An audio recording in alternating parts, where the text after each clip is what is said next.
बिस्मिल्लाहिर्रहमानिर्रहीम। अस्सलाम वालेकुम डियर स्टूडेंट्स। आज का हमारा जो लेक्चर है उसकी जो आउटलाइंस हैं वो आपके सामने गिवन है। आज हमने चैप्टर 1 से जो लास्ट टॉपिक है यील्ड, इसको आज हमने डिस्कस करना है। यील्ड की जो डेफिनेशन है उसको अंडरस्टैंड करेंगे। यील्ड की जो टाइप्स हैं, theoretical yield, actual yield, percentage yield, इनको डिस्कस करेंगे, इनकी definitions and difference between the theoretical yield and actual yield. तो ये है आज के हमारे लेक्चर्स की आउटलाइन। तो इसको इन जो आउटलाइंस को है 1 बाय 1 अभी डिस्कस करते हैं। What is yield? Amount of product obtain in a chemical reaction is called yield. मतलब अब केमिस्ट्री हम डील कर रहे हैं ना, तो केमिस्ट्री में हम केमिकल रिएक्शन परफॉर्म करवाते हैं। तो केमिकल रिएक्शन के दौरान जो प्रोडक्ट की जो अमाउंट हासिल होती है, वो जो अमाउंट है प्रोडक्ट की, उसको यील्ड कहते हैं। The types of a yield, there are 3 types of yield. Yield की 3 types हैं, theoretical yield, actual yield and percentage yield. Theoretical yield, the amount of product calculated from a balanced chemical equation is called theoretical yield. मतलब yield की वो type जिसके अंदर हम amount of product तो हासिल करते हैं, लेकिन कैसे हासिल करते हैं? From balance chemical equation. मतलब इस हमने ये केमिकल रिएक्शन जस्ट पेज के ऊपर लिखना है, उस इक्वेशन को बैलेंस करना है। उस इक्वेशन को बैलेंस करने के बाद जो प्रोडक्ट का जो मोल्स होंगे, जो अमाउंट आपको मिलेगी, वो होगी थ्योरेटिकल यील्ड। मतलब ये थ्योरेटिकल है, इसमें हम कोई प्रैक्टिकल परफॉर्म नहीं कर रहे। ये थ्योरेटिकली हमने बैलेंस, हमने एक इक्वेशन लिखा है, एक रिएक्शन को लिख लिया है पेज के ऊपर, उस रिएक्शन की इक्वेशन को लिखेंगे, उसको उस इक्वेशन को बैलेंस करेंगे।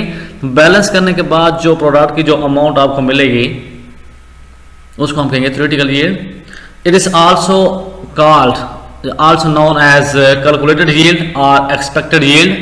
तो इसको आप, इसका जो दूसरा नेम है उसको कहते हैं कैलकुलेटेड यील्ड। मतलब हमने इक्वेशन को बैलेंस करने के बाद प्रोडक्ट को हमने हासिल किया, तो हमने जस्ट कैलकुलेट किया है, तो ये कैलकुलेटेड यील्ड भी कह सकते हैं।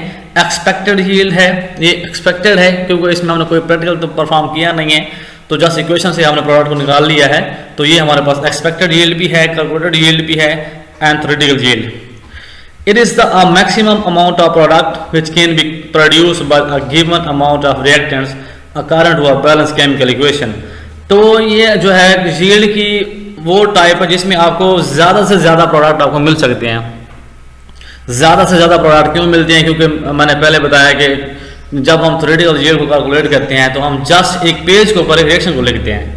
उस जब रिएक्शन को हम बैलेंस कर लेते हैं तो उससे जो है जो प्रोडक्ट के जो मोल्स आ रहे होते हैं, वो हमारे पास जो अमाउंट आ रही होती है वो प्रोडक्ट है। अब यहाँ पे जो, क्योंकि हम रिएक्शन को पेज के ऊपर लिखते हैं, तो इस दौरान कोई चांसेस नहीं है कि वहाँ पे आपके जो प्रोडक्ट हैं वो वेस्ट हो जाएं। तो इस दौरान आपको मैक्सिमम प्रोडक्ट मिल सकते हैं। Theoretical yield of a reaction is always greater than actual yield of the same reaction. एक रिएक्शन आपने पेज के ऊपर लिखा है, उसको कैलकुलेट किया है, उसके दौरान जो आपको प्रोडक्ट मिलेंगे वो थ्योरेटिकल यील्ड के प्रोडक्ट होंगे। अगर हमने वही रिएक्शन अगर हम लैब में जाकर परफॉर्म करेंगे, तो लैब में अगर परफॉर्म करने से जो आपको प्रोडक्ट मिलता है उसको कहते हैं एक्चुअल यील्ड। तो जो एक्चुअल यील्ड होगी उस दौरान कुछ ना कुछ जो प्रोडक्ट है वो वेस्ट हो जाता है, मैकेनिकल लॉस आ जाता है, इनएक्सपीरियंस आ जाता है उसके अंदर। तो वो जो एक्चुअल जो यील्ड होगी वो कम होगी, क्योंकि वहाँ पे ड्यूरिंग प्रैक्टिकल या during reaction in the lab some amount of product will loss. The actual yield है जी, the amount of product obtained with a given amount of reactants in an actual experiment is called actual yield। मतलब ये आप product की वो amount है जो आपको मिलेगी from given amount of reactants. अगर आप कोई रिएक्शन करवा रहे हैं इन एक्चुअल एक्सपेरिमेंट, आप लैब में कोई प्रैक्टिकल परफॉर्म करवा रहे हैं, आपने रिएक्टेंट की जो अमाउंट ली है, आपने वो एक्सपेरिमेंट किया है, एक्सपेरिमेंट के बाद जो आपको प्रोडक्ट की जो अमाउंट मिलेगी वो होगी एक्चुअल यील्ड। मतलब ये आपको प्रैक्टिकल आप परफॉर्म करेंगे तो जो आपको प्रोडक्ट मिलेगा वो एक्चुअल यील्ड होगी। It is also known as experimental yield, क्योंकि आप एक्सपेरिमेंट कर रहे हैं तो ये एक्सपेरिमेंटल यील्ड है। The actual yield of a chemical reaction is always less than theoretical yield। तो जो एक्चुअल yield होती है वो हमेशा theoretical से कम होती है। उसकी रीज़न ये है जी, क्योंकि ड्यूरिंग प्रैक्टिकल, मैंने पहले आपको बताया है, जब हम प्रैक्टिकल परफॉर्म करवाते हैं तो जो कुछ प्रोडक्ट्स हैं वो वेस्ट हो जाते हैं। उसके प्रोडक्ट वेस्ट क्यों हो जाते हैं? उसमें मैकेनिकल लॉस आ जाता है, फिल्ट्रेशन, क्रिस्टलाइजेशन आ जाती है, इसके अलावा इनएक्सपीरियंस आ जाता है, फॉल्टी ऑपरेटर्स आ सकते हैं। सारे के सारे जो रीज़न हैं, ये जो एक्चुअल यील्ड है उसकी जो अमाउंट है उसको कम कर देते हैं। Third one is the percentage yield, the ratio of actual yield to theoretical yield multiply by 100। तो परसेंटेज है, परसेंटेज यील्ड है तो हम परसेंटेज में निकालनी है, तो जो एक्चुअल यील्ड होगी उसको हम डिवाइड करेंगे थ्योरेटिकल यील्ड से, उसके बाद उसको 100 से हम मल्टीप्लाई करेंगे, तो ये इसके बाद जो आपको प्रोडक्ट मिलेगा that will be a percentage yield. तो उसका जो फार्मूला है percentage yield is equal to the actual yield और थ्योरेटिकल यील्ड मल्टीप्लाई बाय 100। तो इसके बाद जो आपको प्रोडक्ट मिलेगा that will be percentage yield. तो efficiency of a chemical reaction is determined with the help of percentage yield. कोई भी केमिकल रिएक्शन है उसकी जो एफिशिएंसी है तो वो हम परसेंटेज यील्ड से कैलकुलेट करते हैं। अगर परसेंटेज यील्ड ज़्यादा होगी उसका मतलब वो जो केमिकल रिएक्शन है वो इंडस्ट्रियल लेवल पे क्या होगा, वो ज़्यादा बेनिफिशियल होगा। अगर परसेंटेज यील्ड कम होगी इसका मतलब है वो जो केमिकल रिएक्शन है उसका कोई खास फायदा नहीं होगा। The difference between the theoretical yield and actual yield. Theoretical yield amount of product calculated from balanced chemical equation को बैलेंस करने से आपको जो प्रोडक्ट मिलेगा that will be a theoretical yield. Amount of product obtained while performing a chemical reaction, आप कोई chemical reaction perform करें labs के अंदर उस तरह जो आपको प्रोडक्ट मिलेगा that will be a actual yield. It is also called expected yield or calculated yield. इसको हम एक्सपेक्टेड भी कह सकते हैं, कैलकुलेटेड भी कह सकते हैं। कैलकुलेटेड क्यों कहते हैं, क्योंकि हमने जैसे इक्वेशन लिखनी है उसको बैलेंस करना है, बैलेंस करने के बाद आपको प्रोडक्ट मिल जाएगा।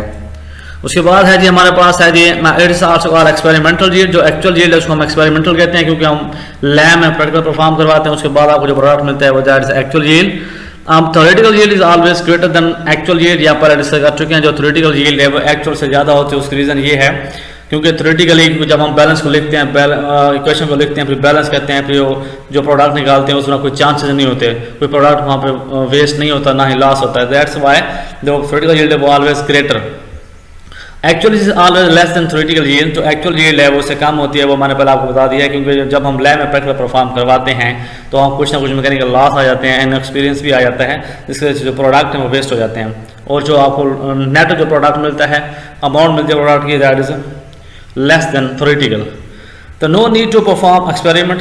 Theoretical यील्ड तो आपको कोई प्रैक्टिकल परफॉर्म करने की जरूरत नहीं है, just calculate from the balanced chemical equation.